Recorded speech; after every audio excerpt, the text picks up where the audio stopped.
Football is beautiful. But it's cruel, the sadness of Paul Pogba's decline.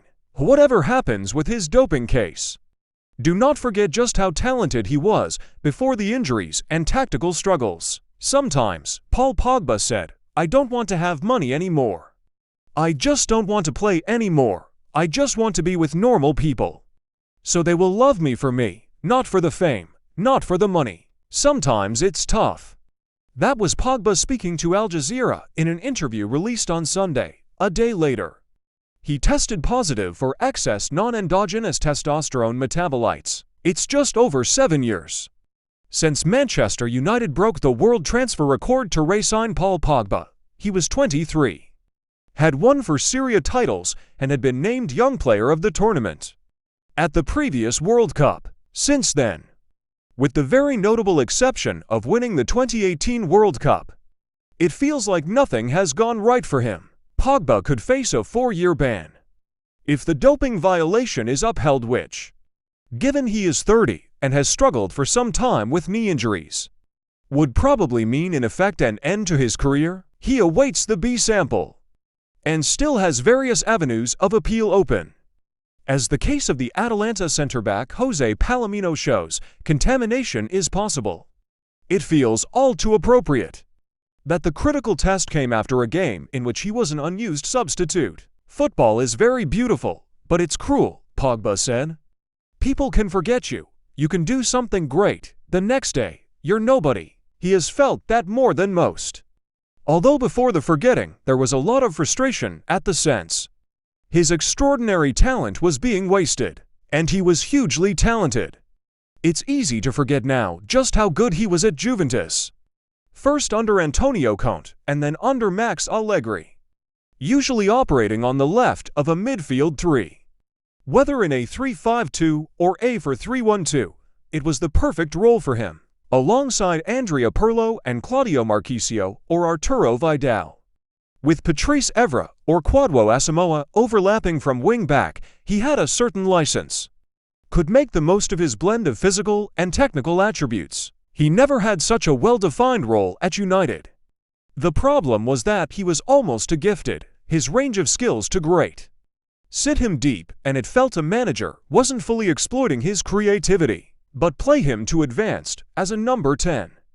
And it became apparent that Pogba did not quite have the tight technical ability on the turn to operate in a position where he would often be receiving the ball with his back to goal. There was a sense in which he was a player out of time, a box-to-box marauder in the manner of Brian Robson of Steven Gerrard, who also seemed never quite to fit modern schema.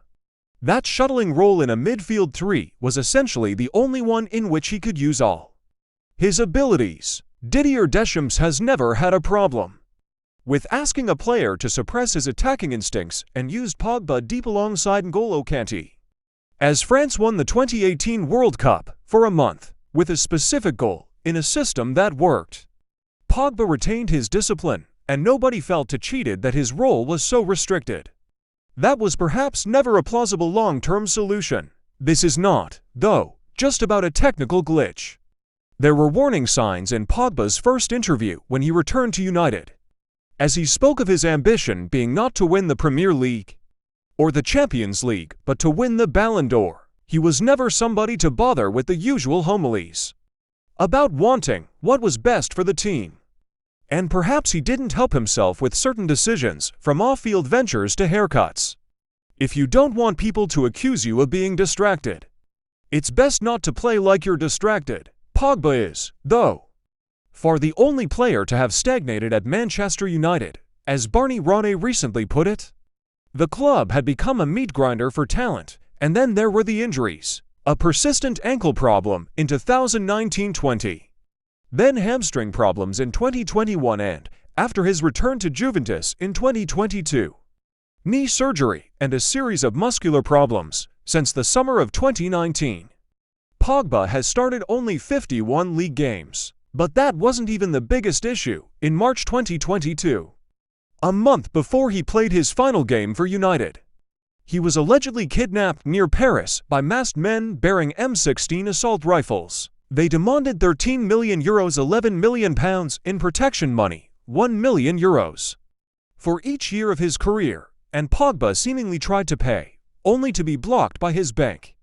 4 days earlier, Pogba was the victim of a burglary that occurred while his 2 young children were in the house. That summer, his elder brother Matthias released a video in which he accused Pogba of having employed a marabout, a West African holy man called Ibrahim who charged €100 an hour to place a curse on Kylian Mbappé. Pogba later acknowledged he had consulted a marabout, but only for help with his continual injuries. Money changes people, Pogba said.